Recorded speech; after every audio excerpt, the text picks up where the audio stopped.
Behold, the cell phone. With this cell phone, I can turn on the lights in my house. I can open my garage while I'm standing right here preaching. I can set my AC to what I want it to be when I get home. I can send an email, I can text. This little gadget is so tricky that I can work 24/7 if I am not careful. The cell phone. But do you remember life before the cell phone? Do you remember that rotary phone? Ashlyn, I'm sorry, and Adriana and Isaiah, y'all are not going to know what I'm talking about. There's probably a foreign contraption to you, but there was this phone that hung on a wall or set on a table, and you had to stick your finger on the number and roll it around and let it roll back, and then roll it around and let it roll back. You remember that one? And then remember, you were really doing something if you had the push button phone. When you got the push button phone, you had upgraded. And then remember that push button phone. I remember, I was talking to my girlfriends and my friends. There was only one phone in the hallway in the house, so you had to drag.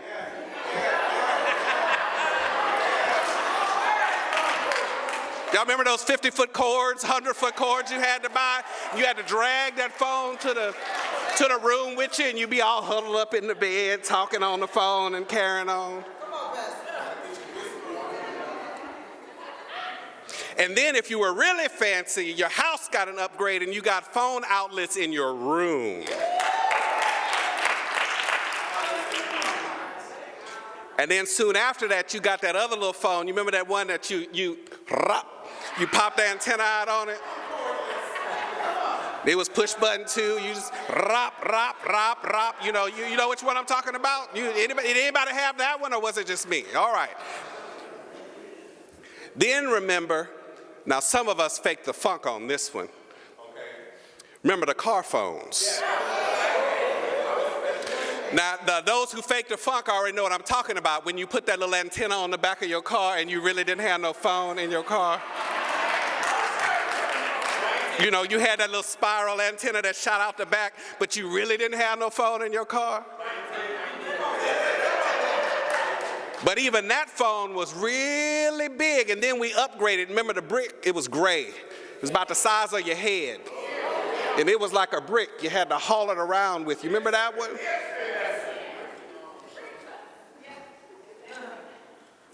And then what about that? I love this one that I had, the flap it closed. Y'all know which one I'm talking about now. Flap.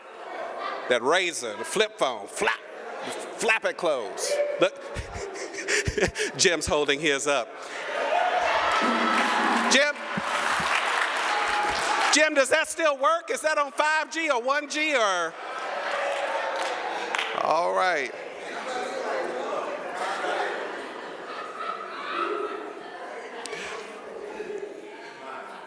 All of these, each iteration that led up to this started in somebody's mind. This is a thought that came out, not T-H-O-T for some of y'all. This is a thought, T-H. Yeah, y'all know what I'm talking about. A thought, thinking thought. This started up as a thought in somebody's mind. Somebody thought of this.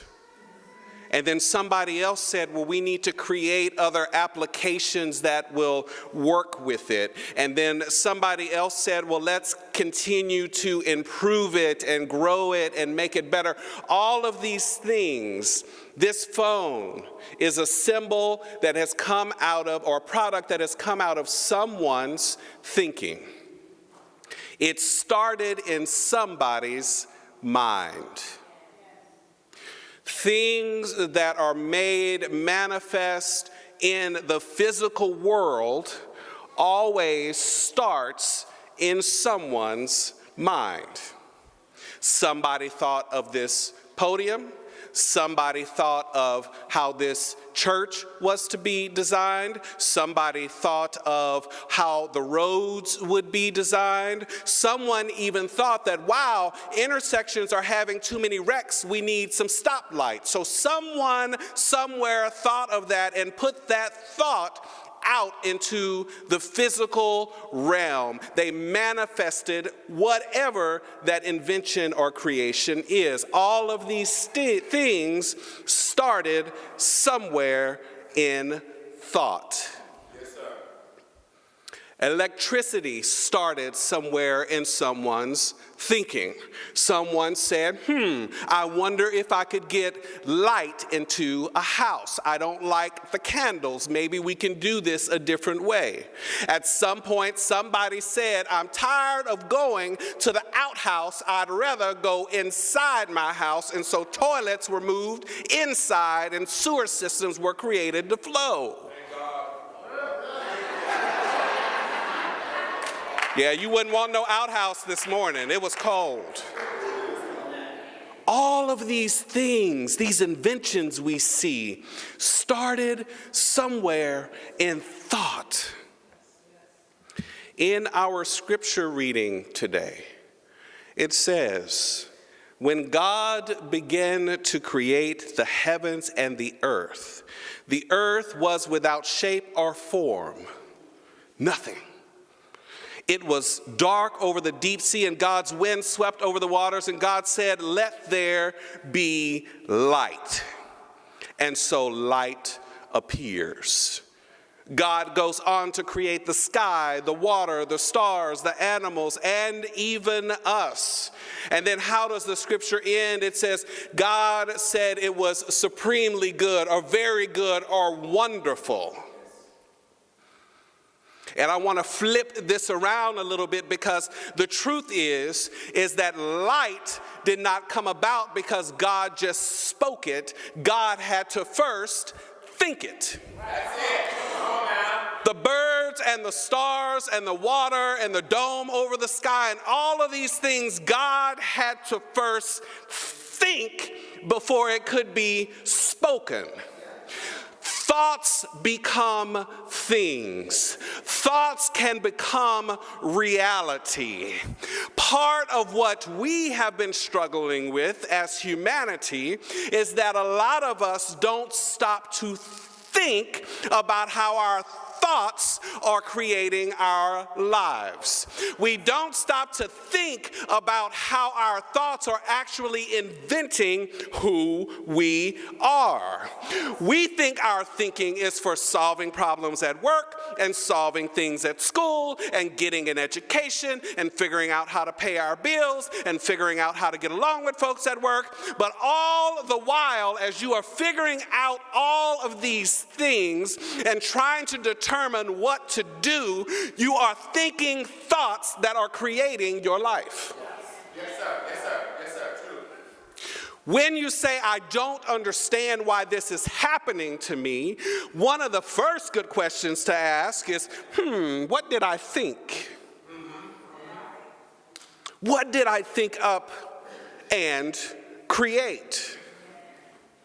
Our thoughts are not just for inventing things. Our thoughts are for creating our lives, shaping our lives, and molding our lives. The reason I started last week this sermon series with talking about being born again over and over and over in your thinking is because this week I'm talking about using your thoughts to create the life that you want. And if up to this point you have figured out that the thoughts you were thinking before has been creating the life that you don't want, then maybe you need to be born again in your thinking so you can create out of a better thought. Stop blaming everyone else for where you are. You don't feel the way you feel because of them. You feel the way you feel because you thought it, and you thought to think and to feel the way you do. Events do not make you feel a certain kind of way. Your job does not make you feel a certain kind of way. Your family does not make you feel a certain kind of way. Oh my God, Donald Trump does not make you feel no certain kind of way.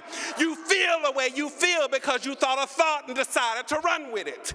You decided to get anxiety. You decided to panic. You decided to have a nervous breakdown. You decided whatever it is you have, it started in your thinking.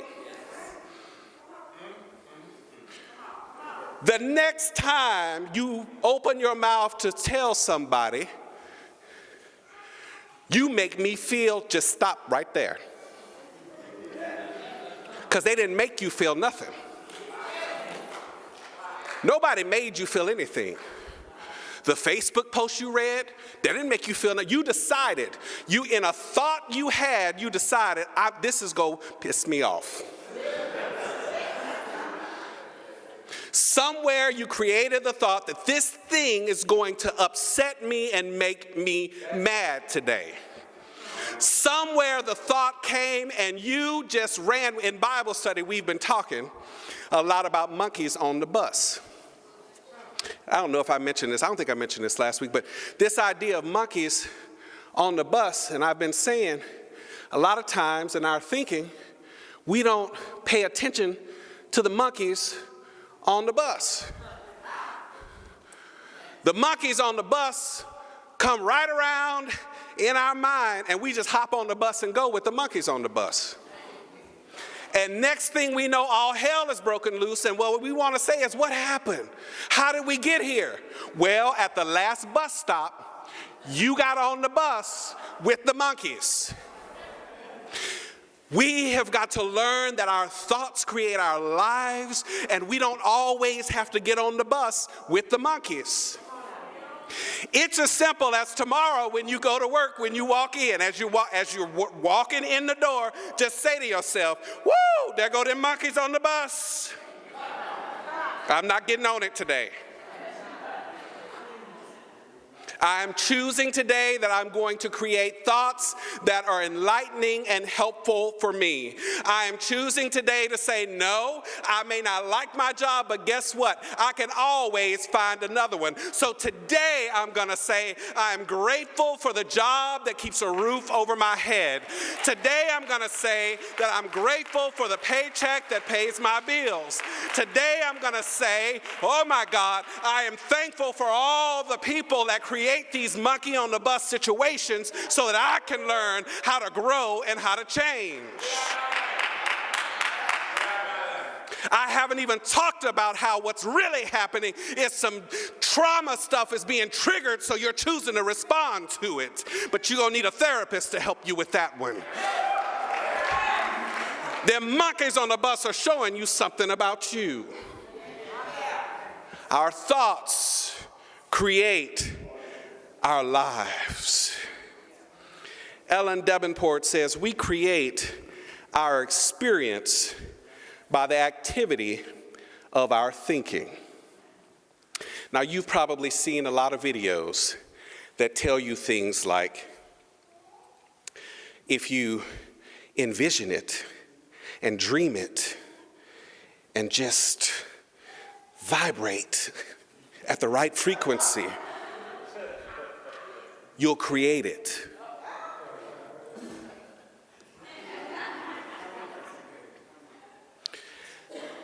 I can want to sing like Dr. Jolie Rock.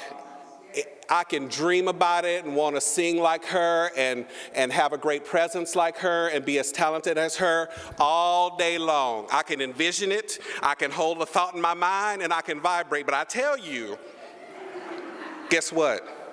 Ain't gonna happen. Not my gift, not my talent. It's not what God called me to do.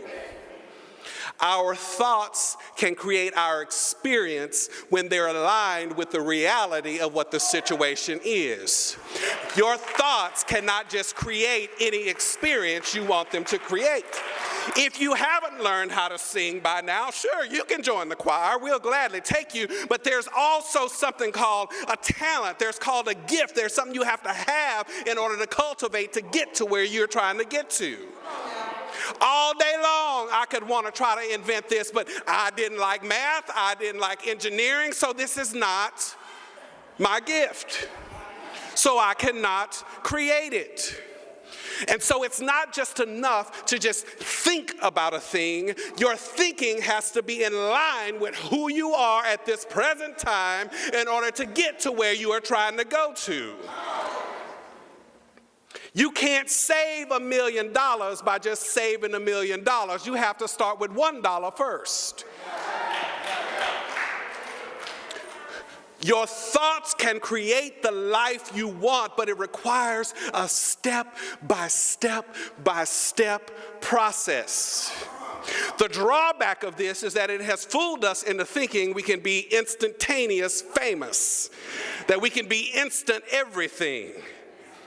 Our thoughts create our life. There's a story about this very thing of law, mind, action is what they call it. And there was this preacher that was preaching about it. And he was preaching with a lot of passion about how what we hold in our minds becomes our reality. And he just gets to going, and he's going and going. And he's noticing one of the teenagers in the church is squirming and is having a hard time with the sermon. And the preacher is just like, whatever you think, you will create, you will become.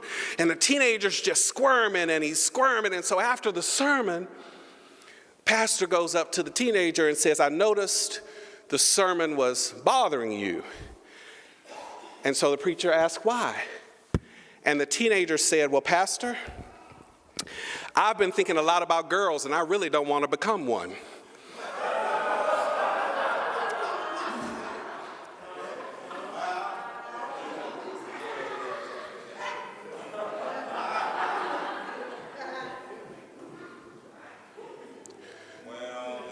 What I'm trying to say is, your mind can create the life you want, but don't be silly. Don't be silly. And a lot of us get frustrated and think that the laws of mind action or the laws of attraction or God saying we sow as we reap or that you can give and it shall be multiplied. We think that those laws don't work, but the laws actually work. Sometimes we're being a little silly in what it is that we're trying to envision and dream. Maybe start at where you want to end up and start walking your way back on a plan on how to get there. Your thoughts can create the life that you want, but maybe you need to start with small little chunk-sized bits of the plan to get to where you want to go. Thoughts held in mind produce after their kind, some folks have said, but I also know that those thoughts that we hold in mind, the reason some of us feel negative a lot, the reason some of us feel like we'll never get anywhere, the reason some of us feel like life has been unfair is because somehow, some way, we have grabbed hold of the thought that life cannot be different for you and that life cannot change. And guess what? That little nugget of despair and hopelessness does produce after its kind.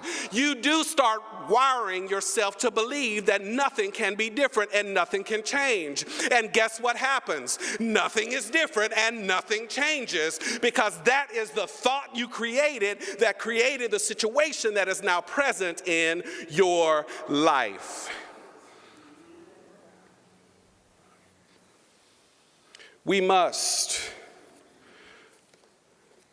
based on what I said last week, be born again in our thinking.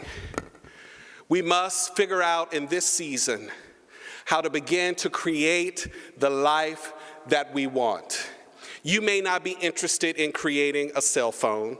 You may not be interested in creating some major invention. You may not be interested in joining some major committee that's creating a lot of things for the city of Houston. You may not be interested in creating something that is very, very you may not be interested in creating much of anything at all. But the one thing that you must invent, the one thing that we all must create is us.